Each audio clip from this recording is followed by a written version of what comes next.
वर्गास असामान्य व्यक्तिमत्वाचं दर्शन घडलं। बघता बघता 1897 साल उजाडलं। विनायक 14 वर्षाचा झाला होता।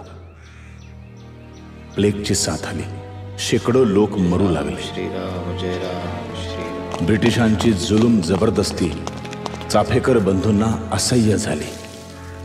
जून 1897 रँड बग्गीतून येतो। कोण आला रे?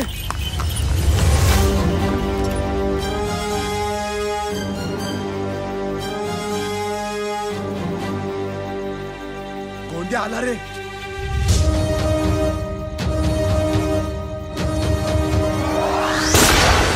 रँडचा चाफेकर बंधूंनी केलेला वध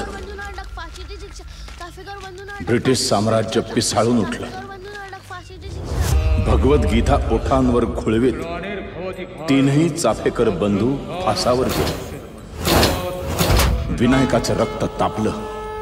ब्रिटिशांचा सूड घेऊन चाफेकरांचं अपूर्ण राहिलेलं कार्य पूर्ण करण्याचा त्यानं निश्चय केला। देवी समोरील तेवत्या ज्योतीवर विनायकानं हात धरला आणि त्यानं सशस्त्र क्रांतीची प्रतिज्ञा केली।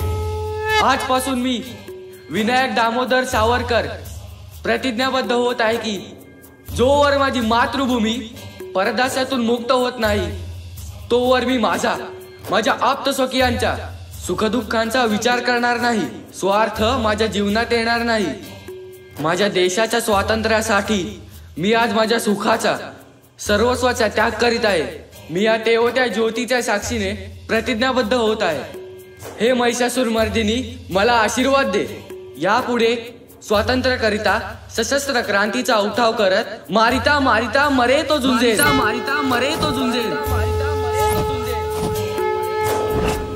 शरीर कणखर बनवण्यासाठी नियमितपणे व्यायामही सुरू झाला।